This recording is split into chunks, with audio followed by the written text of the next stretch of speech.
കർത്താവ് നിങ്ങളോടുകൂടെ, അങ്ങേ ആത്മാവോടും കൂടെ. മർക്കോസിന്റെ വിശുദ്ധ സുവിശേഷത്തിൽ നിന്നുള്ള വായന. കർത്താവേ, അങ്ങേക്ക് മഹത്വം. അക്കാലത്ത് യേശു സ്വന്തം നാട്ടിലെത്തി. ശിഷ്യന്മാർ അവനെ അനുഗമിച്ചു. സാബത്ത് ദിവസം സിനഗോഗിൽ അവൻ പഠിപ്പിക്കാൻ ആരംഭിച്ചു. അവൻ്റെ വാക്ക് കേട്ട പലരും ആശ്ചര്യപ്പെട്ട് പറഞ്ഞു, ഇവന് ഇതെല്ലാം എവിടെ നിന്ന്? ഇവന് കിട്ടിയ ഈ ജ്ഞാനം എന്ത്? എത്ര വലിയ കാര്യങ്ങളാണ് ഇവൻ്റെ കരങ്ങൾ വഴി സംഭവിക്കുന്നത്. ഇവൻ മറിയത്തിൻ്റെ മകനും യാക്കോബ്, യോസെ, യൂദാസ്, ശിമയോൻ എന്നിവരുടെ സഹോദരനുമായ മരപ്പണിക്കാരനല്ലേ? ഇവൻ്റെ സഹോദരിമാരും ഇവിടെ നമ്മുടെ കൂടെയില്ലേ? ഇങ്ങനെ പറഞ്ഞ് അവർ അവനിൽ ഇടറി. യേശു അവരോട് പറഞ്ഞു, സ്വദേശത്തും ബന്ധുജനങ്ങളുടെ ഇടയിലും സ്വഭവനത്തിലുമല്ലാതെ മറ്റെങ്ങും പ്രവാചകൻ അവമതിക്കപ്പെടുന്നില്ല. ഏതാനും രോഗികളുടെ മേൽ കൈകൾ വെച്ച് സുഖപ്പെടുത്താനല്ലാതെ മറ്റത്ഭുതമൊന്നും അവിടെ ചെയ്യാൻ അവന് സാധിച്ചില്ല. അവരുടെ വിശ്വാസരാഹിത്യത്തെക്കുറിച്ച് അവൻ വിസ്മയിച്ചു.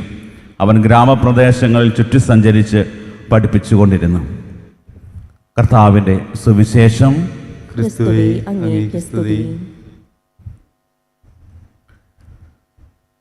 ഈശോമിശിഹായിൽ ഏറ്റവും അധികം സ്നേഹിക്കപ്പെടുന്ന പ്രിയ മാതാപിതാക്കളെ, സഹോദരി സഹോദരങ്ങളെ, ഈ ദിവസങ്ങളിലെ വായനകൾ നമ്മൾ ശ്രദ്ധിച്ചു കഴിഞ്ഞാൽ സഭാമാതാവ് മർക്കോസിൻ്റെ സുവിശേഷമാണ് നമുക്ക് വചനവിചിന്തനത്തിനായിട്ട് നൽകുക.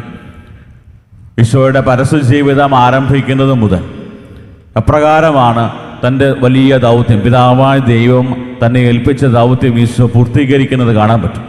ഒത്തിരി വലിയ തീക്ഷ്ണതയോടെ, വലിയ ദൈവിക ജ്ഞാനത്തോടെ ജനങ്ങളെ പ്രബുദ്ധരാക്കുകയും ഒത്തിരിയേറെ രോഗശാന്തി നൽകുകയും ഒത്തിരി അത്ഭുതങ്ങൾ പ്രവർത്തിച്ച് ഒത്തിരിയേറെ ആളുകൾ അനുയായികളായി ഈശോയുടെ കൂടെയൊക്കെ ഉണ്ടായ നിമിഷങ്ങളാണ്.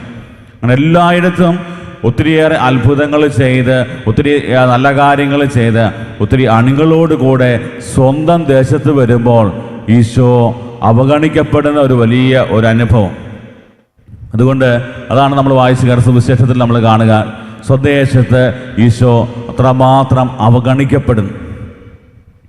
നമുക്കറിയാം, നമ്മുടെയൊക്കെ പഴയ കാലത്തുണ്ടായിരുന്ന ആളുകൾ ഇപ്പോഴും പറയാറുള്ള കാര്യമാണ്, മുറ്റത്തെ മുല്ലയ്ക്ക് മണമില്ല. നമ്മളിത് പറയും. ഈശോയുടെ ഒരു വലിയ അനുഭവം, അതായത് കഴിഞ്ഞ ദിവസങ്ങളിലെ വായനകളൊക്കെ ശ്രദ്ധിച്ചു കഴിഞ്ഞാൽ ഈശോയുടെ അടുക്കലേക്ക് വരുന്നവർക്കെല്ലാവർക്കും അത്ഭുതങ്ങളാണ്. ഒത്തിരി രോഗശാന്തിയും അതുപോലെ തന്നെ അത്ഭുതങ്ങളും കണ്ട് അവർ ഈശോയിലേക്ക് ഒത്തിരിയേറെ ആകർഷിക്കപ്പെട്ടു. ഇന്നലത്തെ സുവിശേഷ ഭാഗത്ത് നമ്മൾ കണ്ടത് രക്തസ്രാവക്കാരി സ്ത്രീ ഈശോയുടെ അടുക്കൽ വന്നിട്ട് ഈശോയുടെ പോലും അനുവാദമില്ലാതെ ഈശോയിൽ നിന്ന് സൗഖ്യം മേടിച്ചെടുക്കുകയാണ്. അവൻ്റെ വസ്ത്രത്തിൻ്റെ വിളിമ്പിൽ തൊട്ടാൽ മതി, ഞാൻ സുഖപ്പെടുമെന്ന് പറഞ്ഞ് ആ തിരക്കിനിടയ്ക്ക് ഈശോ പോലും അറിഞ്ഞില്ല ആരാണ് എന്നെ സ്പർശിച്ചത്. ഈശോ പോലും അറിയാതെ വിശ്വാസത്താൽ ഈശോയിൽ നിന്ന് സൗഖ്യം മേടിച്ചെടുത്ത രക്തസ്രാവക്കാരിയെ കണ്ടു. ആഴമായ വിശ്വാസമുള്ള ജയറോസിനെ കാണാൻ പറ്റി. ഒത്തിരിയേറെ ആളുകൾ ഈശോയുടെ അടുക്കലേക്ക് വന്ന് അവരുടെ വിശ്വാസം മൂലം അവർക്ക് ഈശോയ്ക്ക് ഒത്തിരി അനുഗ്രഹങ്ങൾ അവരുടെ ജീവിതത്തിൽ നൽകാൻ പറ്റും. അതേസമയത്ത് ഈശോയുടെ സ്വന്തം ദേശത്ത് വന്ന് ഈശോ വചനം പ്രഘോഷിച്ച് കഴിഞ്ഞപ്പോൾ അവിടെ അവർ പറഞ്ഞ കാര്യം, ഇവൻ നമ്മുടെ കൂടെ ഇടയിലുള്ള ആളല്ലേ, മരപ്പണിക്കാരനല്ലേ എന്നൊക്കെ പറഞ്ഞുകൊണ്ട് ഈശോയെ എല്ലാവരുടെയും മുമ്പിൽ തരം താഴ്ത്താനായിട്ട് പരിശ്രമിച്ചു.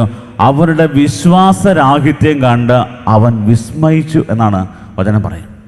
അതായത് ഇത്രമാത്രം അത്ഭുതങ്ങളും അടയാളങ്ങളും പ്രബോധനങ്ങളും ഒക്കെ നടത്തിയ അനുയായികളും ഒക്കെ ആയിട്ട് ഈശോടെ വരുമ്പോൾ വളരെ നിസ്സാരവൽക്കരിച്ചുകൊണ്ട് ഇവനെ ഞങ്ങൾക്കറിയാവുന്നതാണ്, ഇവൻ ഇങ്ങനെയല്ലേ, ഇവൻ ഇവിടുത്തുകാരനല്ലേ, ഈ വീട്ടുകാരനല്ലേ, ഈ കുടുംബക്കാരനല്ലേ എന്നൊക്കെ പറഞ്ഞുകൊണ്ട് ഈശോയെ അവഗണിക്കും. അതുകൊണ്ട് ഈശോയ്ക്ക് ഒത്തിരിയേറെ അത്ഭുതങ്ങൾ പ്രവർത്തിക്കണം, ഒത്തിരിയേറെ രോഗശാന്തി ആളുകൾക്ക് ചെയ്തു കൊടുക്കണമെന്ന് ആഗ്രഹം ഉണ്ടായിരുന്നിട്ടും ചെയ്യാൻ പറ്റിയില്ല എന്നുള്ളത് നമ്മൾ വചനത്തിൽ കാണുകയാണ്. പ്രിയപ്പെട്ടവരെ, ഈ ഒരു വചനഭാഗം നമ്മുടെ മുമ്പിൽ തരുന്നത്, അതായത് നമ്മൾ ക്രിസ്തുവിനെ അംഗീകരിക്കുകയും മനസ്സിലാക്കുകയും ചെയ്യുന്നത് വിശ്വാസത്തോടെയാണെങ്കിൽ നമ്മുടെ ജീവിതത്തിൽ വലിയ മാറ്റങ്ങളുണ്ടാകും.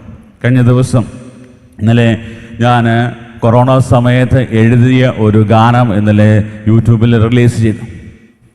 ദിവ്യകാരുണ്യത്തിന് മുമ്പിൽ മുട്ടുകുത്തുമ്പോൾ അകന്നിടും എൻ്റെ ആകുലതകൾ.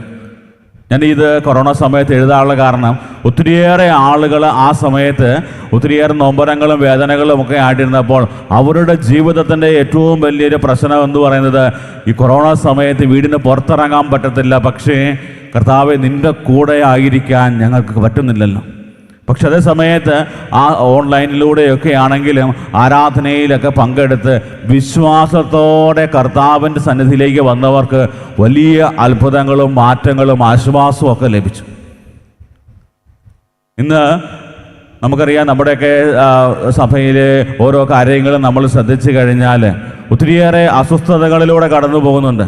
ക്രിസ്തുവിനോടുള്ള അതിപരിചയം മൂലം ക്രിസ്തുവിനെ അവഗണിക്കുന്ന ഒരവസ്ഥയിലേക്ക് നമ്മുടെ സമൂഹം മാറിക്കൊണ്ടിരിക്കുകയാണ്.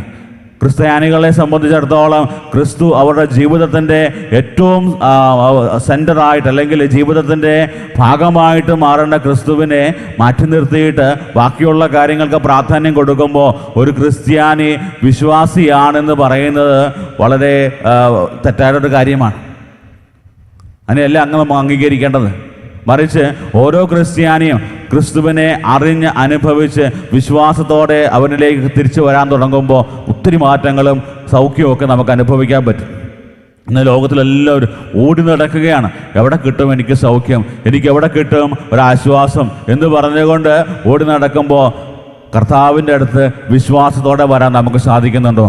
കർത്താവ് പോലും അറിയാതെ കർത്താവിൽ നിന്ന് അനുഗ്രഹങ്ങൾ മേടിച്ച് രക്തസ്രാവക്കാരി സ്ത്രീയും ജൈറോസും ഒക്കെ നമ്മുടെയൊക്കെ മുമ്പിൽ ഒരു വ്യക്തിത്വങ്ങളായിട്ട് ചുമ്മാ നിൽക്കുകയല്ല.